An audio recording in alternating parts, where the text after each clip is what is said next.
혹시 잇몸에서 피가 나거나 입냄새 때문에 고민하고 계신가요? 많은 분들이 치아만 열심히 닦으면 된다고 생각하시는데 사실 잇몸이 건강해야 전신 건강도 지킬 수 있다는 걸 아시나요? 오늘 이 영상을 끝까지 보시면 평생 써먹을 수 있는 간단한 잇몸 관리 비법을 알려드릴 테니까 다른 채널로 돌리지 마시고 끝까지 함께 해주세요. 최근 연구 결과에 따르면 잇몸병이 있으면 당뇨병 위험이 2배, 심장병 위험이 3배나 높아진다고 합니다. 더 무서운 건 잇몸병을 방치하면 치매나 뇌졸중 위험까지 올라간다는 거예요. 왜 그럴까요? 잇몸에 염증이 생기면 그 염증 물질이 혈관을 타고 온몸으로 퍼져나가기 때문입니다. 입 안의 세균들이 혈액을 통해 심장, 뇌, 혈관까지 공격하는 거죠. 그런데 많은 분들이 잇몸에서 피가 나도 그냥 넘어가시더라고요. 나이 들면 당연한 거 아니야? 하시면서 말이에요. 절대 그렇지 않습니다. 잇몸에서 피가 나는 건 이미 염증이 시작됐다는 위험 신호예요. 하지만 걱정하지 마세요. 오늘 제가 알려드릴 방법들은 집에서 누구나 쉽게 할 수 있는 것들이거든요. 양치하기 전에 딱 3분만 투자하시면 잇몸이 놀랍도록 건강해질 수 있습니다. 첫 번째 비법은 바로 혀 운동입니다. 아침에 일어나서 양치하기 전에 혀로 잇몸을 마사지해 보세요. 혀끝으로 위아래 잇몸을 골고루 문질러 주는 거예요. 바깥쪽도 하고 안쪽도 해주세요. 이렇게 하다 보면 입안에 침이 많이 고이게 되는데 이때 그 침을 꿀꺽 삼키시면 됩니다. 왜 이게 좋으냐고요? 침 속에는 자연 항생제 역할을 하는 성분들이 가득 들어있거든요. 라이소자임이라는 효소는 세균을 죽이고 락토페린은 염증을 가라앉혀 줍니다. 또 불소 성분도 들어있어서 치아까지 튼튼하게 만들어줘요. 건강한 사람은 하루에 무려 1리터가 넘는 침이 나온다고 해요. 이 천연 치료제를 그냥 버리지 말고 잇몸 건강을 위해 활용하는 거예요. 혀로 잇몸을 마사지하면 잇몸 속에 숨어있던 나쁜 세균들이 빠져나오고 동시에 침 분비도 늘어나니까 일석이조인 셈이죠.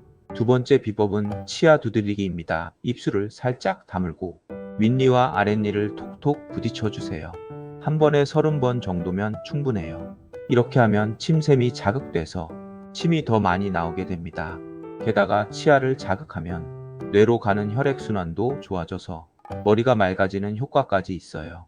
치매 예방에도 도움이 된다고 하니까 꼭 해보세요. 세 번째는 손가락으로 하는 잇몸 마사지예요. 양치를 마친 후에 깨끗하게 손을 씻고 검지 손가락을 잇몸에 대고 시계 방향으로 원을 그리면서 부드럽게 마사지해 주세요. 안쪽부터 시작해서 잇몸 전체를 꼼꼼히 문질러 주면 됩니다. 이때 너무 세게 누르시면 안 되고요. 아픈 정도가 아니라 시원한 정도로만 해주세요. 이렇게 하면 잇몸 조직이 튼튼해지고 혈액순환이 좋아져서 세균에 대한 저항력이 높아집니다. 잠깐 주변의 잇몸 때문에 고생하시는 분들이 계시다면 이 영상을 꼭 공유해 주세요. 함께 건강한 잇몸을 만들어 갈 수 있을 거예요. 그리고 더 많은 건강 정보를 받아보시려면 구독과 좋아요도 눌러주시고요. 네 번째는 칫솔을 이용한 마사지입니다.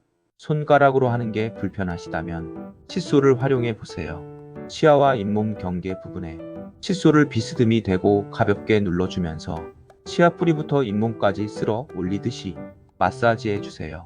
이때 칫솔모 끝부분으로 잇몸을 톡톡 두드려주면 더 좋아요. 최근에는 잇몸 마사지 전용 칫솔도 나오니까 활용해 보시기 바라요. 다섯 번째는 소금물 가글입니다. 미지근한 물 반 컵에 소금 1티스푼을 넣고 잘 저어주세요. 보통 식염수보다는 좀 더 짜야 해요. 우리 침보다 농도가 짙어야 삼투압 현상이 일어나거든요. 이 소금물을 입에 머금고 30초에서 1분 정도 가글해 주세요. 하루에 3번에서 4번, 특히 잠자기 전에 하는 게 가장 중요해요. 소금의 염소 성분이 세균을 죽이고 염증을 가라앉혀 줍니다. 가글 후에 짠맛 때문에 입을 헹구시는 분들이 많은데 그러면 효과가 없어져요. 짠맛은 1분 안에 사라지니까 조금만 참아보세요.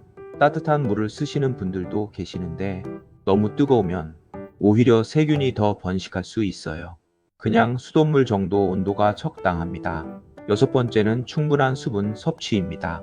입이 마르면 세균이 급속도로 번식해요. 물을 자주 마셔서 입안이 촉촉하게 유지되도록 해주세요. 하루에 8잔 정도는 마시시는 게 좋아요. 녹차도 도움이 됩니다. 플라보노이드 성분이 충치를 막고 잇몸 염증을 가라앉혀 주거든요. 다만 너무 많이 마시면 치아가 누렇게 변할 수 있으니까 적당히 드세요. 껌을 씹는 것도 좋은 방법이에요. 씹는 동작이 침샘을 자극해서 침 분비를 늘려주거든요. 설탕 없는 껌을 선택하시고요. 7번째는 정기적인 스케일링입니다. 아직도 스케일링을 치아를 갈아내는 거라고 생각하시는 분들이 계시는데 전혀 그렇지 않아요. 초음파 진동으로 치석만 제거하는 거라서 안전합니다. 6개월에서 1년에 한 번씩은 꼭 받으세요. 집에서 아무리 열심히 관리해도 치석은 전문가가 제거해야 하거든요. 그럼 이제 순서를 정리해 드릴게요. 아침에 일어나서 가장 먼저 혀로 잇몸 마사지를 해주세요. 그 다음에 치아 두드리기를 하고 양치를 한 후에 손가락이나 칫솔로 잇몸 마사지를 추가로 해주시면 됩니다.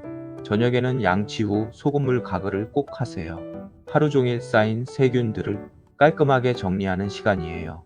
양치를 먼저 하냐, 소금물 가글을 먼저 하냐 궁금해 하시는 분들이 많은데 양치 후에 소금물 가글 하시는 걸 추천해요. 양치를 안 하고 소금물 가글만 해도 효과는 동일하니까 상황에 맞게 하시면 됩니다.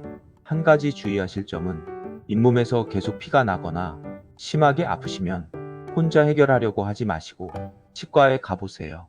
이미 치주염이 많이 진행된 상태일 수 있거든요. 또 마사지 할 때 너무 세게 하시면 오히려 잇몸이 상할 수 있으니까 부드럽게 해주시고요. 이 방법들은 하루 이틀 하고 끝내는 게 아니라 꾸준히 해야 효과가 나타나요. 최소 한 달은 계속해보세요. 분명히 변화를 느끼실 수 있을 거예요. 처음에는 번거롭게 느껴질 수 있지만 습관이 되면 전혀 어렵지 않아요. 양치하는 것처럼 자연스럽게 할 수 있게 되거든요. 여러분, 건강한 잇몸은 하루아침에 만들어지지 않지만 올바른 방법으로 꾸준히 관리하면 누구나 가질 수 있어요. 오늘부터 당장 시작해보세요. 양치하기 전 3분만 투자하면 평생 건강한 잇몸을 유지할 수 있습니다. 잇몸이 건강해지면 입냄새도 사라지고 음식도 더 맛있게 드실 수 있어요. 무엇보다 전신 건강까지 지킬 수 있으니까 이보다 좋은 투자가 어디 있겠어요? 오늘 알려드린 방법들이 여러분의 건강한 삶에 도움이 되었으면 좋겠어요.